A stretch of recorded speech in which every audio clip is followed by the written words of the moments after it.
Welcome on in, guys. Tobin here with you, and thanks for checking out the channel. Hope you're doing fantastic out there. If you guys could subscribe, that'd be great, and appreciate you stopping by. Got Game 4 tonight. I'll be boots on the ground for that one, so whenever you watch this, if you're still at the game, come on over and say hello. Always appreciate the support from all you guys. Hit that like button and hit those comments. Always helps support the show. That's great. If you guys could also subscribe to the Tobin and Leroy show, which is available for you on the WQAM YouTube page. You guys, we go live every single day, 4 hours a day, 10 a.m.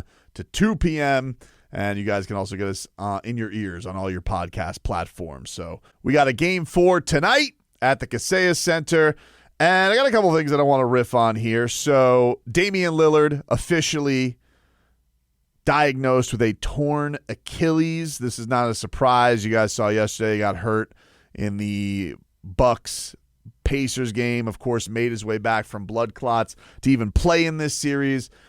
And a lot of people are wondering on the Miami Heat's standpoint on all this, because one of the things the Miami Heat, like, it was alleged that they were scared about Damian Lillard and paying him that money at that age. So did the Miami Heat dodge a bullet in some way, shape, or form? And I guess just on the front of it, yeah, but also, man, I feel awful for Damian Lillard in all of this, because usually when the star player wants to get out, they usually get to go where they want to go. Very rare are the times where it doesn't happen. It has happened. Kawhi Leonard, a pretty famous case of it, but normally a guy who has done as much as Damian Lillard has, he gets to go where they want to go. And they put him in this position, right, where it's like you couldn't really bitch about it because you're playing with Giannis Antetokounmpo. So it can't be looked upon like, oh, they did wrong by Damian Lillard, right? We've been through this whole saga. But I just feel bad because it isn't where he wanted to be. And it is really, the line of demarcation is interesting because, yes, really when that trade ended up going to Milwaukee, you ruined the Heat's chances. You then sent Drew Holiday to Boston, which made them even better.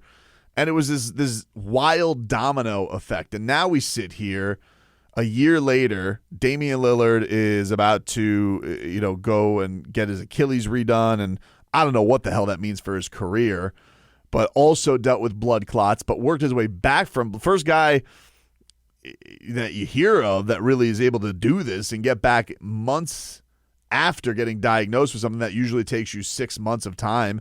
When Wembanyama was shut down, now he was in a playoff hunt.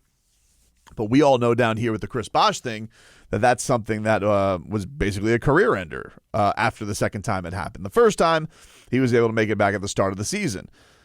But, yeah, it's wild to think about the situations that both franchises are in.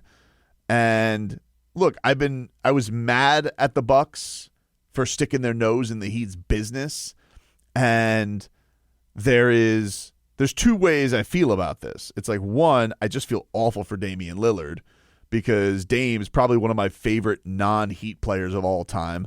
Just what's not to like about the shot making, the Dame time. Loves boxing, big boxing fan. Seemed to be about all the right things.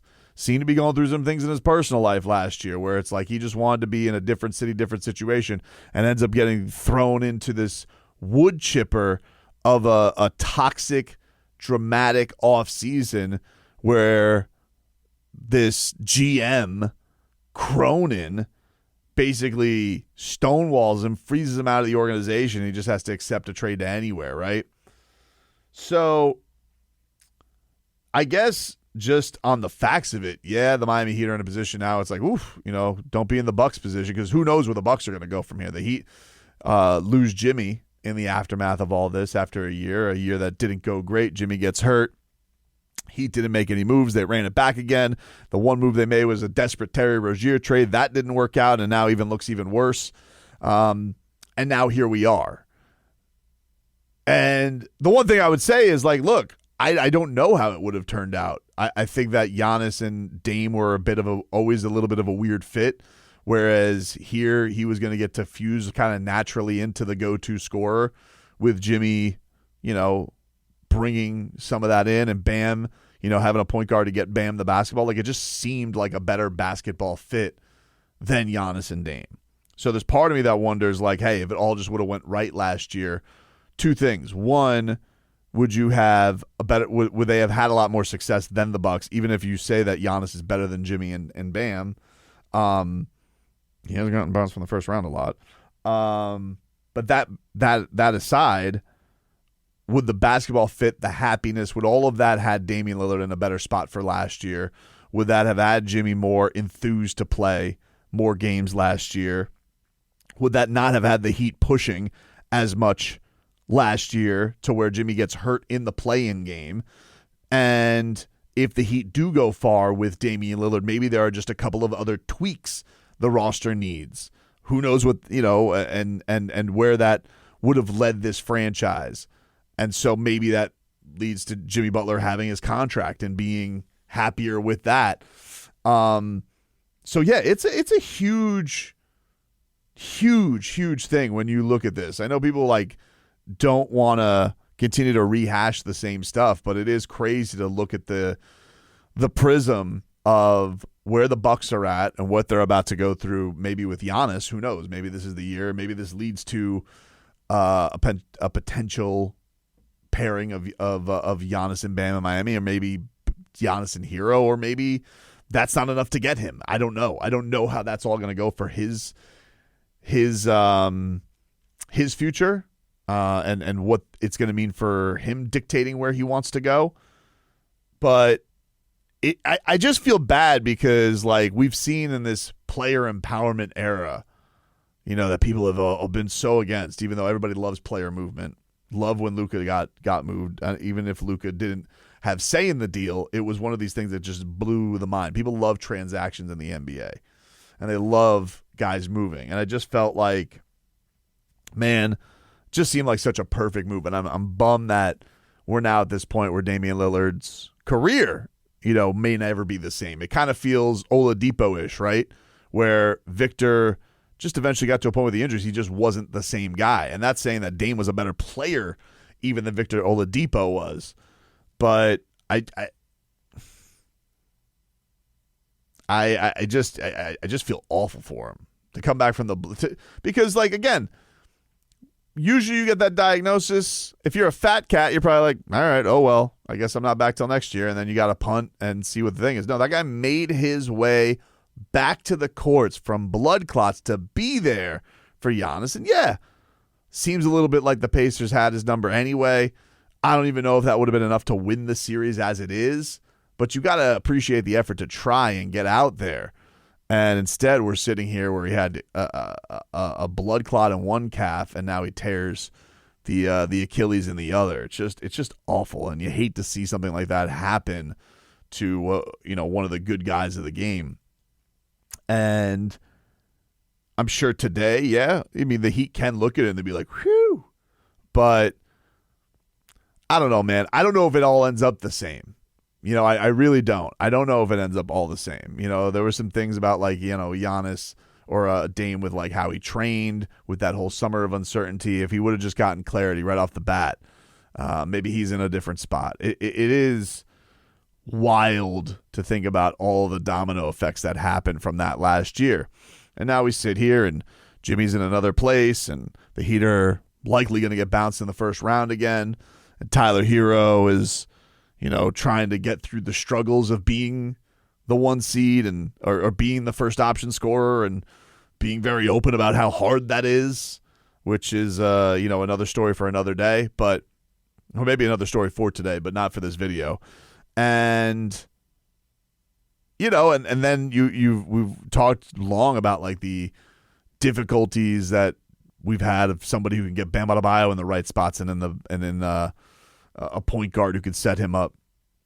And having Damian Lillard just would have made life a lot easier, where Tyler's still going and learning a lot of that stuff. So yeah, it's tough not to think about. It's tough not to think about with all this. One, just because you feel bad for a good guy, but also man, would they have been in the same spot? Would they be in a better spot? Would I'm sure, yes, just on the results of what happened, you can sit here and be like, oh, whew, he dodged a bullet. I don't know. I don't know if it ends up the same if it was down here. I like to think that it wouldn't. But in the famous words of Leroy Horde, you're making a lot of assumptions. Loves throwing that one at me. Still love you, buddy. Loves throwing that one at me, though. Yes, I am making a lot of assumptions. I like to think that in my own perfect heat unicorn world that things like to go in a more harmonious way. So I have no way of knowing. But all I know is that Damian Lillard is now hurt. I don't know what his career is going to look like from that. I'm tremendously sad by that. And somehow the fault lies in the lap of Joe Cronin for being a rat bastard. But no, now he just gets to sit there with his Scoot Henderson and that smug look on his face and be like, ha, got out while the getting's good. That shouldn't be rewarded. Like, Joe Cronin shouldn't be rewarded for that. You know, and another karma thing, like the Bucks shouldn't have been either because, like, you shouldn't have stuck your beak in the Heat's business. But I don't want to be cruel there because I genuinely do feel bad for Lillard. So we'll see. But now, who knows when?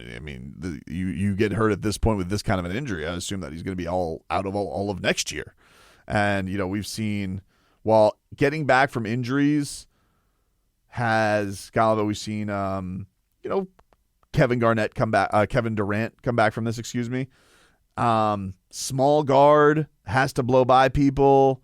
You know, it's tough not to think of John Wall. And it's like, the Achilles is still the tricky one, right? Like ACL, people feel like you can come back from. Other things you feel like you can come back. The Achilles is still one of those where you're just like, oof. That's going to be one of those where you're like, I don't know how this is going to go. But, hey, obviously Damian Lillard's got a tremendous will. Like, he came back from blood clots when everybody's like, nobody comes back from blood clots. So you got to give him props for that. But I don't know what this means for the rest of his career. That was a tough piece of news to hear.